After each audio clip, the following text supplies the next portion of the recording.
Hello everyone, मैं अनुपम। आज हम इस वीडियो में क्लास 12 से चैप्टर नंबर 4 देखेंगे। चैप्टर का नाम है सारणिक यानी कि डिटर्मिनेंट्स। तो पिछले वाले चैप्टर्स में हमने आव्यूह पढ़ा था, सेम वैसे ही हमारा सारणिक है यानी कि डिटर्मिनेंट्स है। तो आव्यूह में थोड़ा सा बस डिफरेंट है। जैसे कि आव्यूह क्या होता है कि हम कैसा भी होता है, वर्ग आव्यूह होता है या शून्य आव्यूह होता है या तत्समक आव्यूह होता है तो हम उसको सोल्व कर लेते थे। बट इसमें क्या है, सारणिक में क्या है, सिर्फ वर्ग आव्यूह का ही हमारा क्वेश्चन सोल्व होगा। ठीक है, तो कुछ कंडीशन है वो हम देखते हैं पहले। तो पहला है कि केवल वर्ग आव्यूह का सारणिक संभव है, यानी कि अगर हमारा कोई क्वेश्चन वर्ग आव्यूह का है तो उसी का सारणिक संभव है। और वर्ग आव्यूह होता क्या है, यानी कि स्क्वायर मैट्रिक्स क्या होता है। स्क्वायर मैट्रिक्स कि वो आव्यूह जिसके पंक्ति और स्तंभों की संख्या समान होती है उसे वर्ग आव्यूह कहते हैं। तो सिर्फ सारणिक में वर्ग आव्यूह का ही यूज़ होगा और किसी का भी यूज़ नहीं होगा। अगर वर्ग आव्यूह होगा तो भी हमारा सारणिक के क्वेश्चन सोल्व होंगे। वर्ग आव्यूह होता क्या, यहाँ पे हमने डिफिनीशन लिख दिया है, तो आप अपने नोट्स बुक में खूब अच्छे से लिखना। ठीक है, तो ये सारे थ्योरी हैं जो मैं शुरू में बता रही हूँ आपको। तो वर्ग आव्यूह क्या होता है, 1x1 हो, 2x2 हो, 3x3 हो, 4x4 हो, 5x5 हो। यानी कि ये पंक्ति होता है पहला, दूसरा स्तंभ होता है। यानी कि पंक्ति और स्तंभों की संख्या जिसमें समान होगी वही हमारा वर्ग आव्यूह कहलाता है। उन्हीं का हम सारणिक हमारा क्या संभव है। ठीक है ना, तो यहाँ पे सिर्फ वर्ग आव्यूह लिया जाएगा। वर्ग आव्यूह 1x1 का भी होता है, 2x2 का भी होता है, 3x3 का भी होता है, 4x4 का भी होता है। ठीक है, बट हमें बस 1x1, 2x2 और 3x3 ही हमें पढ़ना है। 4x4, 5x5 नहीं पढ़ना है। ठीक है ना, तो वर्ग आव्यूह जिस आव्यूह के पंक्ति और स्तंभों की संख्या समान होती है वो वर्ग आव्यूह होता है। और वर्ग आव्यूह का ही सारणिक हमारा संभव है, यानी कि जो इसमें क्वेश्चंस आएंगे वो वर्ग आव्यूह से ही आएंगे, यानी कि उनकी जो पंक्ति और स्तंभों की संख्या वो समान होगी। फॉर एग्जाम्पल ले लेते हैं, जैसे कि हम पिछले वाले चैप्टर्स में भी करते हुए आ रही है, हमारा क्या है, मैट्रिक्स है, ये 2 4 1 5 है। ठीक है, तब इसमें देखिए पंक्ति, पहली पंक्ति दूसरी पंक्ति, और ये पहला स्तंभ ये दूसरा स्तंभ, यानी कि ये हमारा क्या है, 2x2 है। क्या है, 2x2। और ये हमारा क्या है, इसको क्या हम बोलेंगे, वर्ग आव्यूह बोलेंगे, स्क्वायर मैट्रिक्स बोलेंगे। ठीक है, ऐसे 3x3 का होगा। ठीक है ना, तो कह रहा है कि अगर वर्ग आव्यूह होगा उनका ही हमारा सारणिक संभव होगा। इतना समझ में आ गया। तो आप अगर इसको सारणिक में कन्वर्ट करोगे, सारणिक में कैसे लिखोगे तो ये भी हम आगे बताएंगे।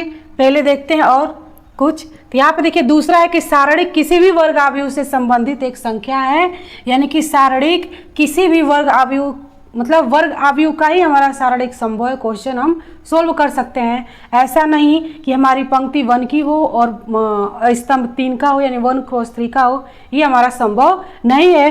केवल वर्ग आव्यूह यानी स्क्वायर मैट्रिक्स ही हमारा संभव है। ठीक है ना, और तीसरा देखिए कंडीशन है कि आव्यूह यानी कि मैट्रिक्स किसी भी क्रम की संभव है, यानी कि आव्यूह आप किसी भी क्रम में ले लो वो संभव है, परंतु सारणिक में पंक्ति और स्तंभों की संख्या समान होनी चाहिए। ठीक है ना, और सारणिक में कह रहा है कि पंक्ति और स्तंभों की संख्या समान होगी, यानी कि हमारा वर्ग आव्यूह के जैसा है। तो आव्यूह में क्या था, हम 1x2 को भी सोल्व कर लेते थे, 3x2 को भी सोल्व कर लेते थे, 2x2 को भी सोल्व कर लेते थे, यानी कि किसी भी कोटि हमारा कैसा भी हो हम क्वेश्चन सोल्व कर लेते थे। बट सारणिक में ऐसा नहीं है। सारणिक में हमें, ठीक है, केवल हमें वर्ग आव्यूह अगर हो तो ही हमारा सारणिक सोल्व होगा, यानी कि सारणिक संभव है। ठीक है, इतना समझ में आ गया। अब देखिए फोर्थ है कि आव्यूह एक व्यवस्था है, इसका कोई निश्चित मान नहीं होता है। आव्यूह एक व्यवस्था है, इसका कोई निश्चित मान नहीं होता है, जबकि सारणिक का एक निश्चित मान होता है। ठीक है ना, जैसे सारणिक का एक निश्चित मान कैसे कि x y z, इसमें भी हमें क्या है, क्यों हमारा आसान है, क्योंकि हम क्या निकाल रहे हैं, वर्ग आव्यूह से हम क्वेश्चन सोल्व करेंगे।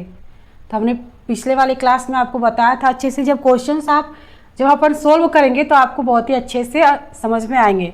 ठीक है ना, तो कह रहा है कि आव्यूह एक व्यवस्था है, इसका कोई भी निश्चित मान नहीं होता है, जबकि सारणिक का एक निश्चित मान होता है। ये 1 नंबर में पूछता है आपसे।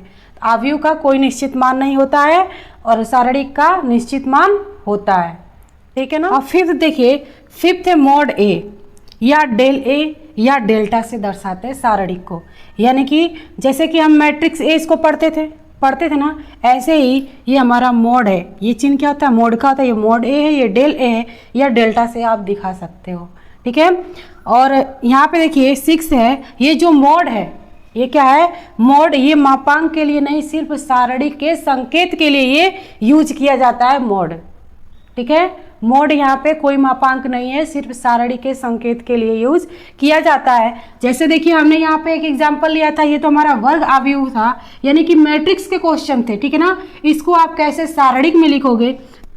या मोड ए लिखो, या डेल ए लिखो, या डेल्टा से रिप्रेजेंट करो।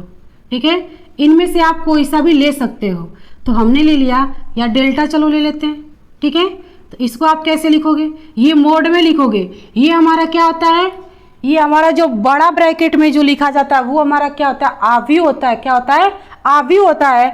और जो मोड में लिखा जाएगा वो हमारा सारणिक होगा। लेकिन यहाँ पे हम मोड तो बोलेंगे, लेकिन यहाँ पे मोड का मतलब ये होता है सिर्फ हम सारणिक के लिए, सारणिक के संकेत के लिए दर्शाते हैं। ठीक है ना। इसमें कोई इसका मापांक ये नहीं है। तो आप इसको यहाँ पे कैसे लिखोगे? 2 1 4 5। जैसे हम पहले कोटि हम लिखते थे, सेम इसमें भी कोटि वही होगी। ठीक है ना। पहले हमारी पंक्ति थी तो 2 और स्तंभ 2, पहले पंक्ति बाद में स्तंभ, सारा हमारा वही रहेगा, बस रिप्रेजेंट करने का तरीका। और ये जो हमारा बड़ा ब्रैकेट है और यहाँ पे क्या आ गया है? मोड आई, ये हमारा थोड़ा सा बस चेंज होगा। ठीक है ना। ये तो हम इसको हम सोल्व करते थे। ठीक है। पिछले वाले चैप्टर्स में हमने इसको सोल्व किया था। इसमें हम कैसे सोल्व करेंगे? इस क्वेश्चंस को आप कैसे सोल्व करोगे? इसमें सिर्फ एक ही रूल है। क्या है? कि पंक्ति, जो हमारी पंक्ति और स्तंभ है, ठीक है ना, इनके विकर्ण आपस में मल्टीप्लाई होंगे। विकर्ण आपस में मल्टीप्लाई होंगे यानी कि पहला विकर्ण माइनस दूसरा विकर्ण होगा। तो आप इसको भी लिख लो स्टार लगा के।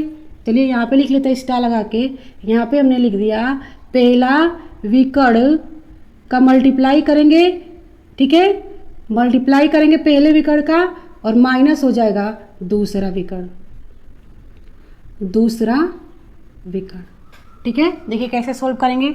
ये पहला विकर्ण तो 5 दूना के 10 माइनस क्या होगा? माइनस का चिन्ह होगा। और ये दूसरा विकर्ण 4 एकम में 4, यानी कि कितना आ जाएगा? 6 आएगा आंसर। तो ऐसे सोल्व करते हैं। ठीक है ना। और एग्जाम्पल लेते हैं। तो पहले कुछ एग्जाम्पल्स देखते हैं। Example number first, mod A equal to 3 4 1 0। ठीक है। एक एग्जाम्पल और लेते हैं, मोड ए इक्वल टू √3 2 0 1। और ले लेते हैं, डेल से भी आप रिप्रेजेंट कर सकते हो। ठीक है ना। -5 2 4 6। एक और ले लो, डेल ए से दिखा दो। आप किसी से भी कर सकते हो, ये 3 है संकेत। ठीक है ना। यहाँ पे लिख लेते हैं 5 6 7 8। कितने हुए? 4 हुए। एक और ले लेते हैं 5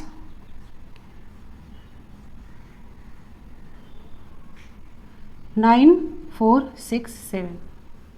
तो अब सोल्व करते हैं।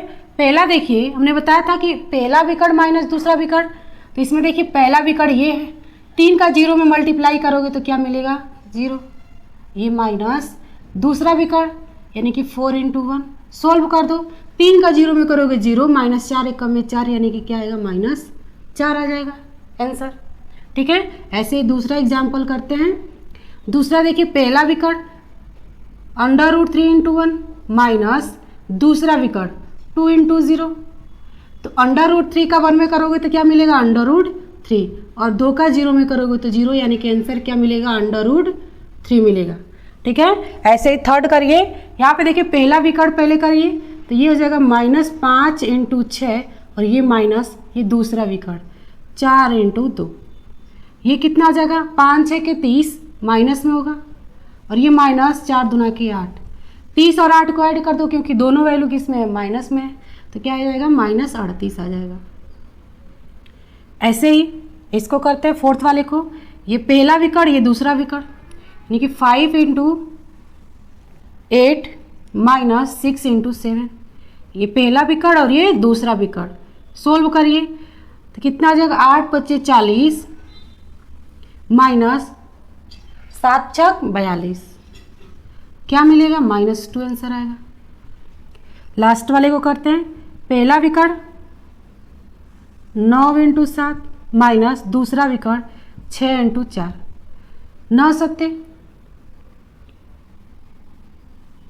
63 माइनस 4 × 6 = 24, माइनस कर दीजिए, कितना आएगा,